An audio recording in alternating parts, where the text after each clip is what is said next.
안녕하세요. 대한민국 국방부 문화체육관광부 병영 독서 코칭 강사 박지영입니다. 자, 승전대대 장교님들 안녕하셨나요? 네.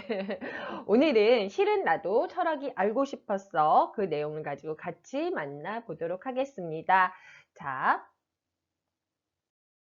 자, 우리 벌써 6차시 독서 코칭 중에 5차시 지금 벌써 진행이 되고 있어요. 그래서 자, 1차시 소설부터 역사, 시, 그리고 사회과학기술, 철학, 예술 오늘 들어가게 되죠. 그리고 마지막 다음 시간은 자기계발, 네, 게으름이 습관이 되기 전에까지 해서 이제는 독서 코칭을 마치게 됩니다. 자, 오늘 5차시랑 6차시도 재밌게 잘 들어주셨으면 좋겠습니다.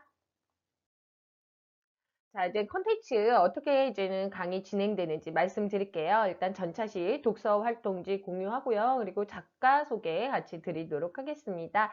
그 다음에 이제 책 소개 본격적인 내용 같이 이야기하고요. 그 다음에 내면화 과정 하면서 적어도 이제는 어떻게 읽었는지 같이 이야기 한번 드렸으면 좋겠고요. 같이 읽으면 좋을 책 제가 소개해 드리도록 하겠습니다. 그리고 마지막으로 다음 차시 읽을 책 소개까지 드리도록 하겠습니다. 네, 지난 시간 이제는 사회역 아는 척하기, 네, 이거에 대해서 내면화 가정하고 한 줄평이나 내용 그리고 독후활동지 부탁드렸는데요. 자, 이제는 좋은 글로 엄산을 봤습니다. 자, 읽기 쉽고 말랑말랑한 책이었지만 소화하기는 좀 어려웠다 그랬어요. 사실은 서약 자체가 굉장히 어려운 책인데 그거에 비해서는 사실은 좀 쉽게 쓰여졌지만 그래도 소화하기는 좀 어려웠다. 그런 이야기 이제는 해주셨고요.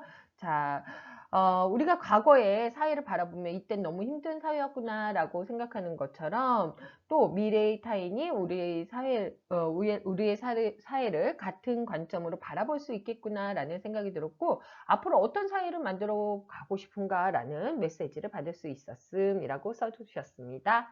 자, 그 다음 내용 한번 볼게요.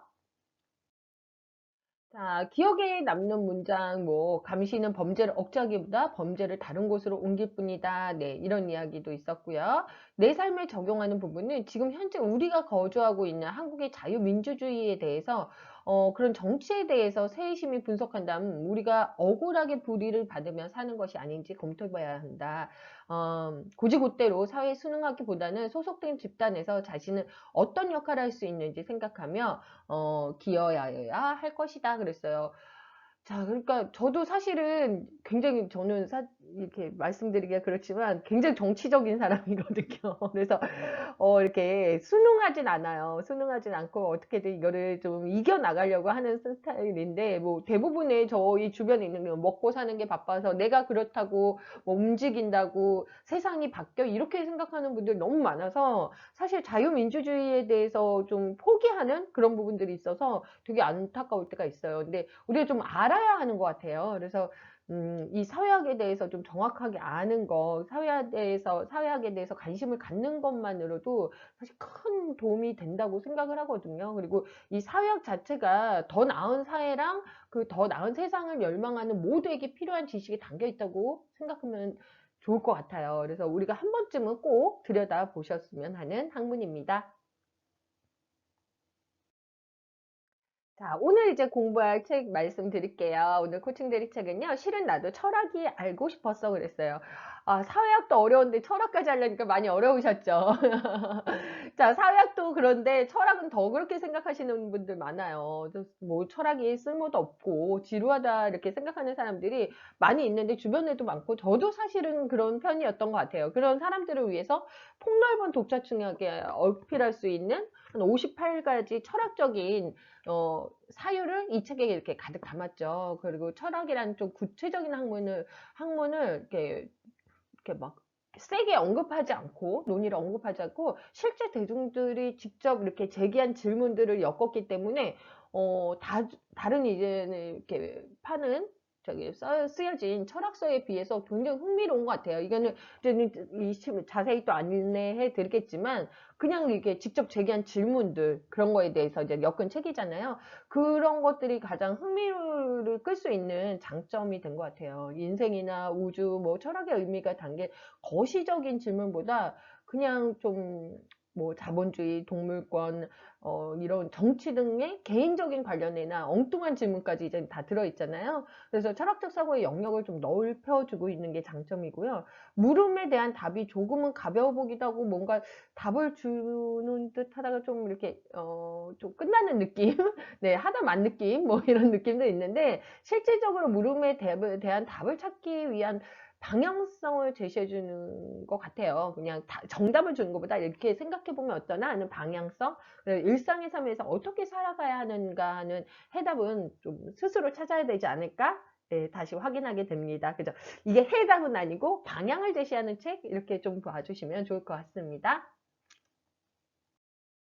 자, 이제 작가 소개 드릴게요. 이 사람 같은 경우는요, 미국의 이렇게 철학협회 대중 논평상을 수상했대요, 미국에서. 그래서 이안 올라소프 해가지고, 이 사람이 이제는 이런, 이름이 이안 올라소프인데, 평범한 사람들이 이렇게 고민하는 그런 삶의 철학을 알기 쉽게 이렇게 친절하게 알려주는 것이 자기의 사명이다라고, 생각하는 철학자 중에 하나입니다. 네, 그래서, 2016년이랑 2018년 그리고 아까 말씀드렸다시피 미국 철학협회에서 대중논평상을 수상했어요. 네, 그리고 뉴욕 시립대학교 지금 개공 교수로 있고 이 사람이 이제 유명해지고 이 책을 쓴 그 계기가 뭐냐면 이런 부스를 만들어 가지고 뉴욕 거리 곳곳에 철학자에게 물어보세요.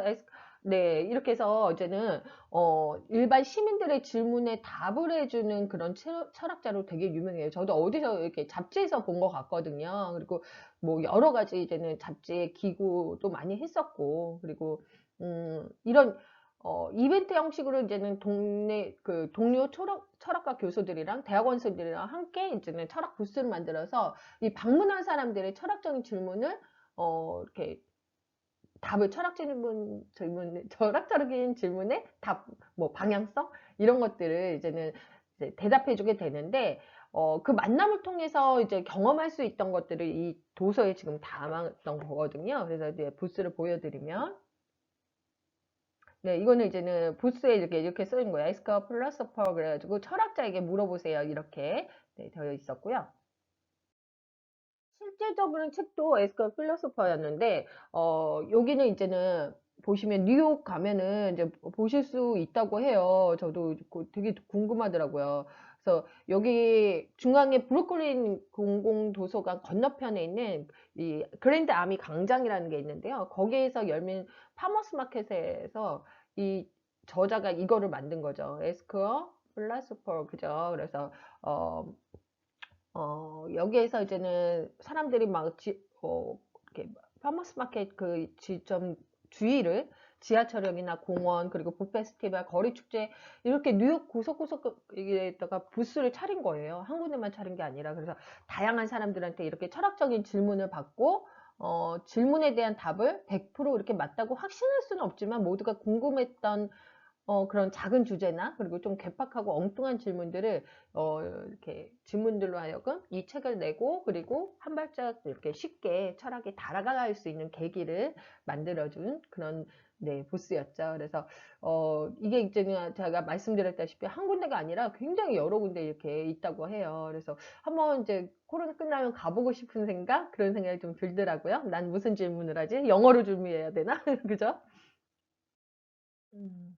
일단 이제는 들어가기 전에 철학에 대해서 한번 생각을 해봤으면 좋겠어요. 철학은 이제는 philosophy라고 하잖아요. 근데 philo 같은 경우는 무슨 뜻이냐면은 사랑하다라는 뜻이에요. 그래서 sophy는 지혜거든요. 그러면 지혜를 사랑하는 학문이다? 뭐 이렇게 좀 정리를 내릴 수 있을 것 같아요. 근데 우리가 뭐 이런 것들은 조금 이렇게 식상하게 많이 좀 쉬운 책이나 이런 데서 들어본 것 같아요. 근데 예전에 이렇게 이런 해석을 보면서 약간 진부하다라고 느끼고 있었을 때쯤 그 도울 김용옥 선생님 아시죠? 이분이 이제 서양 철학사에서 강의를 하는 걸 제가 들은 적이 있는데 이 사람은 이렇게 정의를 내리더라고요. 철학은 전체를 보는 것이다 라고 했는데, 사실 지혜를 사랑하는 학문이라고 말하는 것보다는 둘 다 맞는 얘기지만 더 훌륭한 정의였던 것 같아요. 그죠?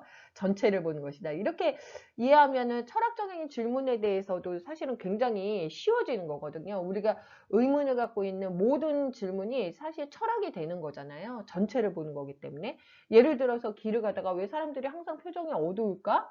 이런 질문이라든가, 음, 철학적으로 이런 것들도 접근할 수 있다는 그런 부분을 좀 생각했으면 좋겠어요. 그래서 자본주의나 경제주의 때문이다, 아니면은 가족 공동체의 붕괴다, 자아의 불안이다, 사회 불안에 심하다, 온갖 답이 나올 수 있고, 그게 바로 철학의 매력이 아닌가?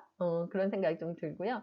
상당히 난해한 질문이죠. 예를 들어서 우리를 정신적으로 병들게 하는 것이 무엇일까? 이런 질문이 있는가 하면, 내가 바꿀 수 있는 일에, 바꿀 수 없는 일에 화를 내는 것이 무슨 의미가 있을까?